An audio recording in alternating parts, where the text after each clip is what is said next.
अतिशय रमणीय आहे, श्रवणीय आहे, अनुकरणीय आहे.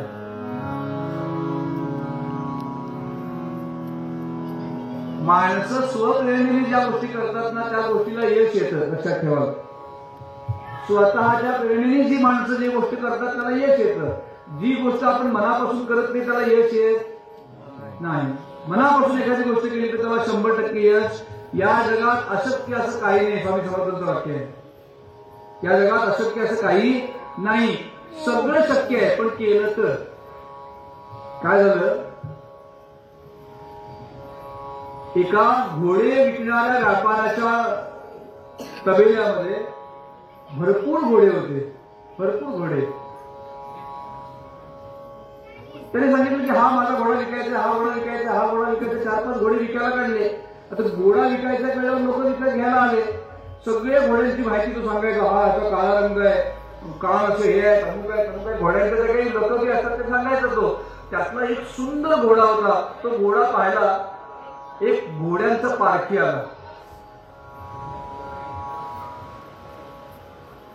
आणि तो घोड्यांचा पारखी आला. त्याने विचारलं, काय हो हे सगळे घोडे ठीक आहे, पण हा जो घोडा आहे ना समोरचा काळ्या रंगाचा छान उंच धिप्पाड तरणा बाण घोडा आहे, याचं काय वैशिष्ट्य आहे? त्याने सांगितलं, याचं वैशिष्ट्य हा 1 तासामध्ये 100 किलोमीटर धावतो. काय सांगितलं? 1 तासात हा 100 किलोमीटर जातो घोडा. इतका ह्याचा भयंकर वेग आहे. त्या माणसाला आवडलं. बाबा ठीक आहे, म्हणजे याची किंमत किती? तो म्हणाला, याची किंमत ना 5 लाख रुपये आहे. आपल्याला सांगायला काय जाते? 5 लाख रुपये. अतिशयोक्ती अलंकार आहे. अलंकार नावाचा एक प्रकार असतो मराठी भाषेमध्ये. अतिशयोक्ती अलंकार असं सांगायचं. 5 लाख रुपये आहे. ठीक आहे म्हटलं, त्या घोडा त्यांनी 5 लाख रुपये दिले. घोडा विकत घेतला. ट्रकमध्ये घोडा भरला, आपल्या घरी घेऊन गेला.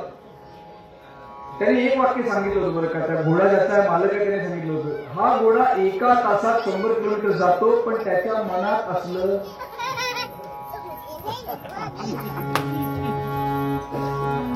काय सांगितलं? मनात असलं तर त्याला वाटलं असं मला त्याच्या काही घोडा आहे धावणार.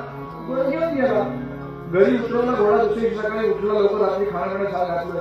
तो ज्याने विकत घेतला तो घोड्यावर घोडा बसला. आपल्याकडे वेगळा, आपल्याकडे नाही पद्धत कोकणामध्ये, पण घाटावरती त्या नवरदेवाला घोड्यावर आणतात. पाहिला असेल तुम्ही कधी कुठे घाटावर गेला असं चाललं होतं, तो घोड्यावर आणतात. हल्ली आपल्याकडे बघितलं, पवनीकडे लग्नाला गेलो चिपळूणला, नाटकलं लग्न होतं, तर तिथे त्या मुलीला डोलीतून आणि पोरग्याला पालखीतून आणला. आधीच तो एवढाचा हॉल, त्याच्यात मरणाची गर्दी, त्याच्यात ती पालखी, तो पोरगा घामानी भिजलेला. म्हटलं आता ह्या घोड्याचं काय होते कुणाच नाही का. तसं घोड्यावर ते घाटावरती काय करतात, घोड्यावर म्हणजे घोड्यावर नवरदेवाला बसवतात.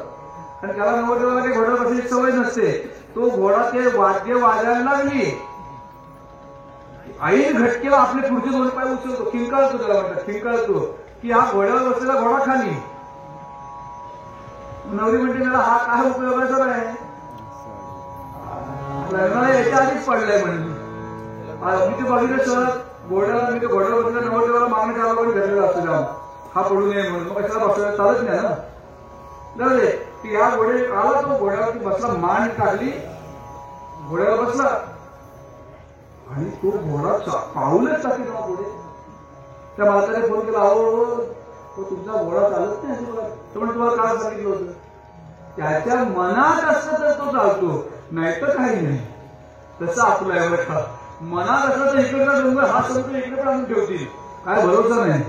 पण मनात नाही आलं तर तो आहे तसा आपला इकडे नाही, मोठी लाट एक छोटी लाट, मोठी लाट छोटी लाट चालू आहे नाही का. तसं ही दत्तात्रयाच्या जन्माची कथा आहे ना, अतिशय प्रेरणादायी कथा आहे.